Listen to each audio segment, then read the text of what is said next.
In a life-or-death struggle, we must be prepared to act quickly. The slightest delay can be fatal. I'm William Shatner. Tonight, true stories of terror, bravery, and teamwork on Rescue 911.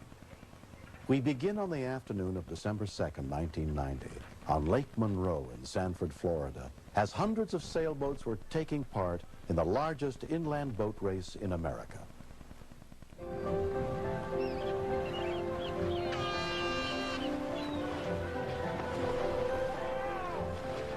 Throughout the two-day event, more than 650 boats competed in a series of races held on 6 different areas of the lake. On racecourse number 4, a triangular-shaped course covering roughly 4 square miles, Dave Backus and his crew, his wife Laura and a good friend, were finding the competition intense. We were just trying to get around the course and finish in good grace and style because we were at that time second to last in the final race.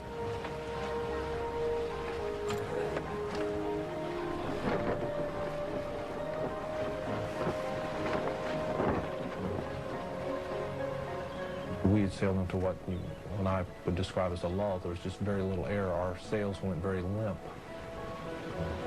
Their friend Guy Atkins had never competed in a big race before. On that day, he was responsible for the spinnaker pole, which controls the front sail.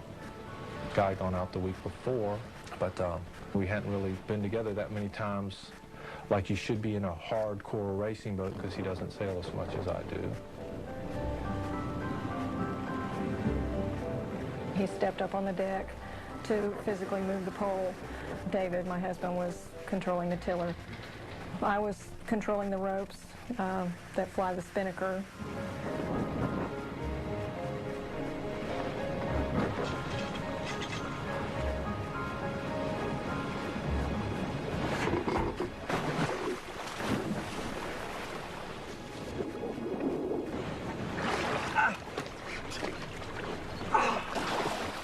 We just thought, well, we're going to take a little swim here, and then we're going to raise it back up real quick and empty the water out of it and sail home.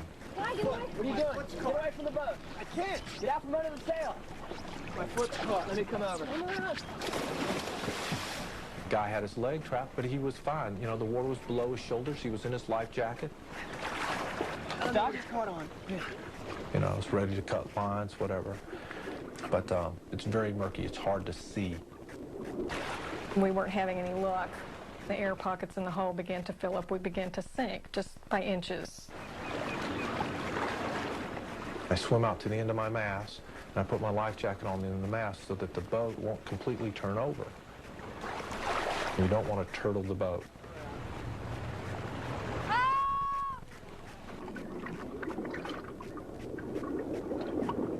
As I repeatedly dived, you could just see the cables.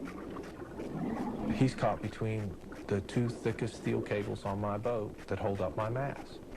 These cables normally are extremely taut. They're not going to wiggle more than an inch either way.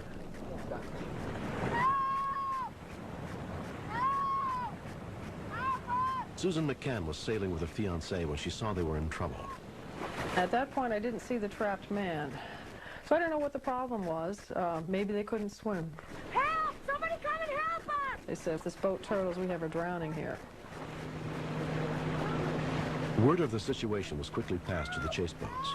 A powerboat, skippered by Bill Snyder, came to assist. As I approached the boat there, his head was just barely out of the water.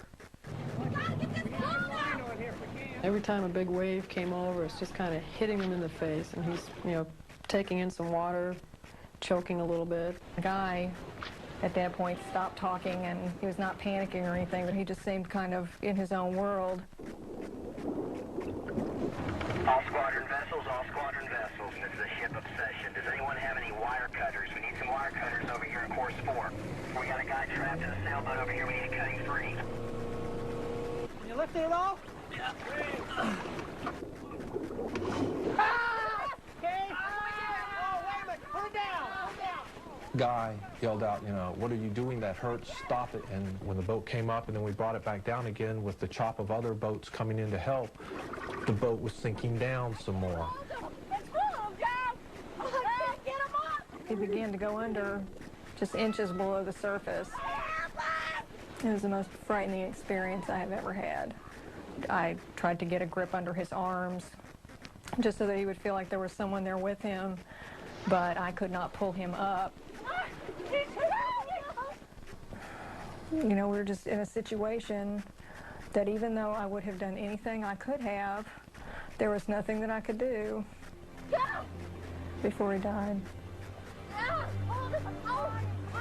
When we continue, there were people clustered on the bow of the first chase boat screaming to get his foot out of there, and some guy was screaming, break his foot, break his foot. It was crazy.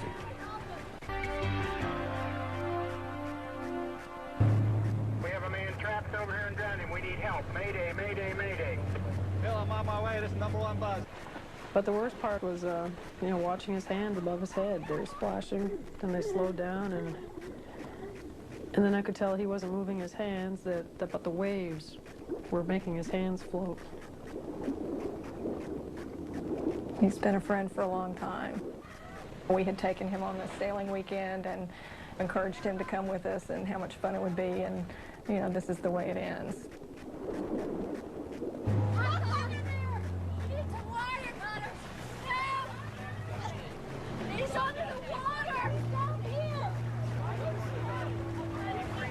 There were people clustered on the bow of the first chase boat screaming to get his foot out of there, and some guy was screaming, break his foot, break his foot. It was crazy.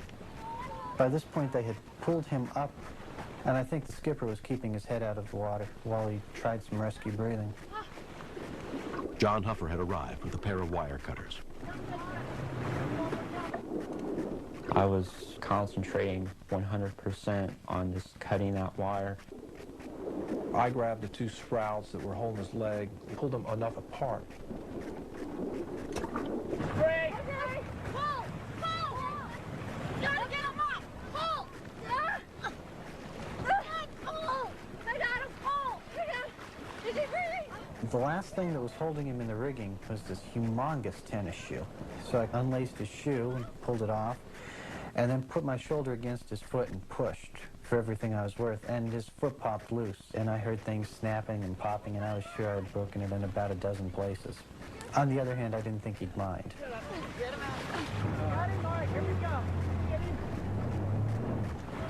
Good spot. Good spot. I guess if I had to think about what a dead person looked like, he looked like he was gone. Push, Daddy, push! Push! Okay. Sailing instructor Kai Svensson and Steve Sweeteye were both trained in CPR. I came forward on the boat. If there was a pulse, I couldn't feel it. He and I sort of touched, you know, with eye contact. I did the chest compressions and he did the mouth-to-mouth. And this having been a new experience for me, I wasn't sure, you know, I figured we'd just bump on him until we got there and hope for the best. Go! We're doing CPR on this guy, and there's no room on the bow of this boat. His feet are dangling in space in front of the boat, and we're doing maybe 35, 40 knots in 1.5 foot waves, holding on for our lives, working on this guy. We're soaked, it's freezing. It was an incredible ride. Copy this. We're coming in with a man on the boat. We're going to bring him to the East Station and the rescue people there.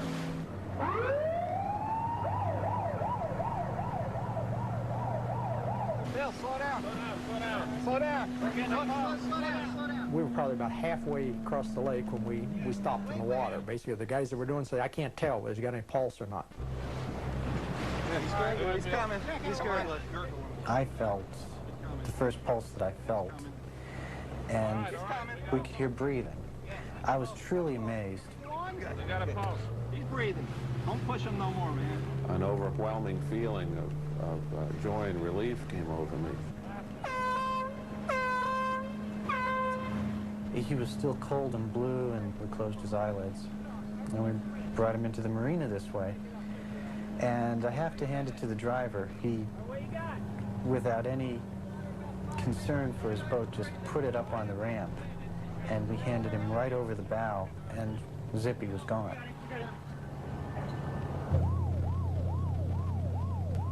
"34-year-old Guy Atkins was transported to a nearby hospital for treatment.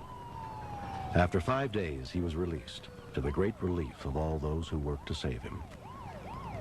It is, in my opinion, one of the higher privileges of mankind to be able to save the life of another human being. I'm amazed he's walking around today. I'll never forget what he looks like, though. At least wet. To each of them, I owe them my life. The only scars I have are a few scars on my leg.